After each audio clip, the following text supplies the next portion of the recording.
او علیکا، یا تمہارے خلاف۔ اے اللہ، یہ بدبخت کہتا تھا کہ میں مانتا ہوں قرآن کو، مجھے پڑھتا تک نہیں تھا، اس نے کبھی مجھے کھول کر نہیں دیکھا، اور پڑھتا تھا تو بغیر سمجھے پڑھتا تھا۔ اچھا عام بندے سے پوچھے نا قرآن، وہ جی قرآن تے رحمت ہی رحمت ہے جی، اللہ دی پڑھے ہے ہی کدے۔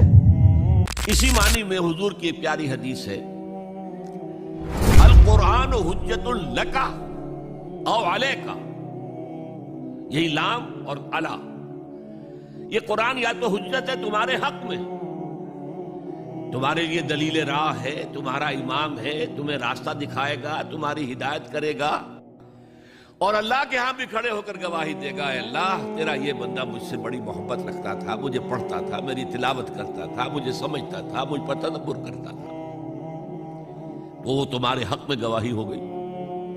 او علیکا، یا تمہارے خلاف۔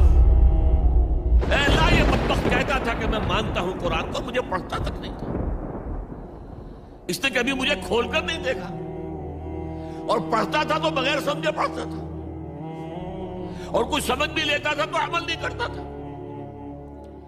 تو القرآن حجت لک، یا تمہارے حق میں حجت اور دلیل، اور یا او علیکا، یا تمہارے خلاف۔ آپ قرآن دیکھ لیں، اچھا عام بندے سے پوچھے نا قرآن، وہ جی قرآن تے رحمت ہی رحمت ہے جی، اللہ دی پڑھے ہے ہی کدے، کوئی پتہ نہیں۔ پڑھا ہوتا تو تجھے پتا ہوتا کہ رحمت کس کے لیے۔ اللہ تعالیٰ نے کبھی بھی توبہ اور رحمت کا ایبسولوٹ وعدہ کسی کے ساتھ نہیں کیا، سوائے اس کے کہ جو اپنی اصلاح کر کے درست روش اختیار کرتے۔ دیکھیں نا سورہ النحل کے اینڈ پہ جا کے کتنی سخت آیات ہے، اس کے بعد بھی اگر کسی کو نہیں سمجھ آتی تو ٹھیک ہے، اس کی بدقسمتی ہے، ہم تو قرآن سے احادیث سے حوالے دے کے سمجھا ہی سکتے ہیں نا جی، زبردستی تو نہیں کر سکتے۔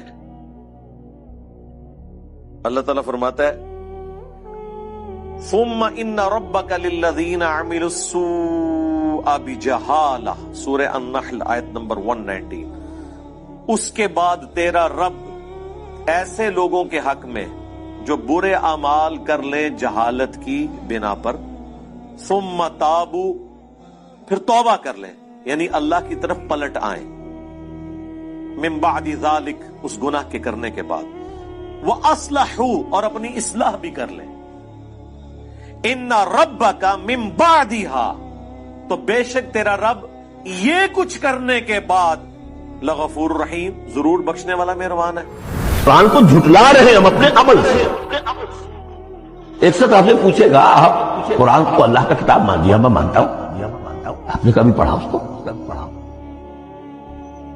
آپ 7 سمندر کا سفر پار کر کے یہاں MBA کرنے تشریف لے آئے ہیں ہمارے خاندان میں۔ MBA معلوم ہوتا ہے کہ کوئی پتہ نہیں، کوئی جنت کی کوئی سیٹ ہے، کیا ہے